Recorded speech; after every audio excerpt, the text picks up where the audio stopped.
puisque nous sommes dans un endroit de commerce, pour leur parler d'un élément de notre programme de législature, les sensibiliser sur un danger qui guette le Sénégal et surtout le commerce.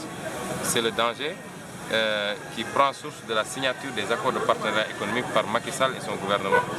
Vous savez que les accords de partenariat économique visent à créer une zone de libre-échange entre l'Union européenne et le Sénégal, laquelle zone de libre-échange suppose qu'il n'y ait plus de droits de douane, ce qu'on appelle le désarmement tarifaire entre les deux entités, les deux blocs, et que toute marchandise qui proviendrait de l'Union européenne puisse entrer au Sénégal sans payer de droits de douane. Évidemment, cette signature du président de la République doit être assujettie à la validation de l'Assemblée nationale, à la ratification de l'Assemblée nationale, et ensuite il faut que les 16 pays de la CEDEAO fassent la même chose pour que ces accords entrent en vigueur.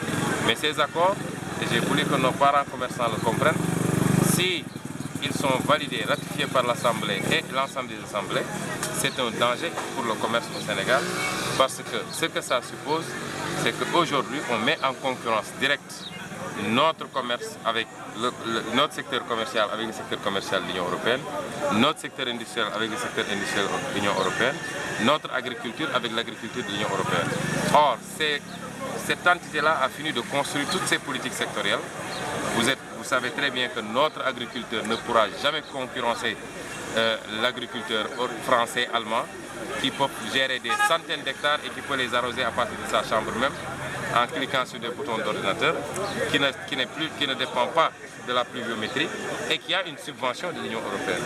Ça c'est la mort programmée de toutes nos filières, de notre agriculture, de notre industrie.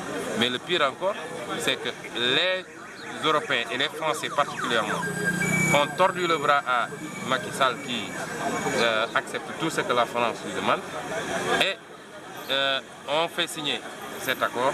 Si l'accord est ratifié, vous les voyez déjà revenir en force, eux, les Français.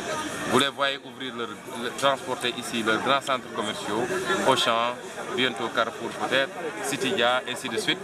Parce que l'objectif, c'est que si ces accords entrent en vigueur, c'est qu'eux, ils puissent produire, transporter, importer au Sénégal sans payer de droits de douane. Donc on perd énormément en recettes budgétaires, placer dans leurs grandes surfaces et écouler tranquillement, c'est-à-dire le peu qu'on nous laissait et que nos commerçants allaient chercher eux-mêmes pour venir vendre, ils ne pourront plus le faire. Et la conséquence, c'est que les marchés, comme vous les voyez là, n'existeront plus. Déjà à Dakar, vous commencez à voir le phénomène. Tous les couples, en tout cas les gens aiment bien se dire j'étais à Citydia, j'étais à Auchan, j'étais à etc. En s'en rendant même pas compte qu'en faisant ça, nous sommes en train de financer l'économie des autres pays au détriment de notre propre économie. Alors, on a sensibilisé nos amis commerçants sur ces enjeux-là et je crois qu'ils ont bien perçu le message et qu'aujourd'hui, c'est un enjeu législatif.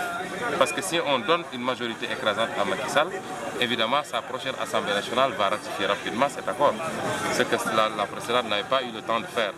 Donc, c'est ça notre campagne. Partout où nous allons, nous essayons de disséquer des problématiques liées aux activités et nous les partageons avec le langage qui est adapté à chaque couche.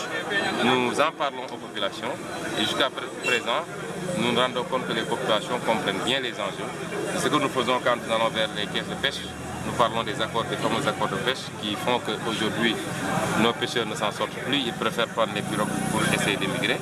En tout cas, partout où nous allons, nous avons des thématiques que nous partageons avec les populations qui y sont, indépendamment maintenant des problématiques transversales. Justement,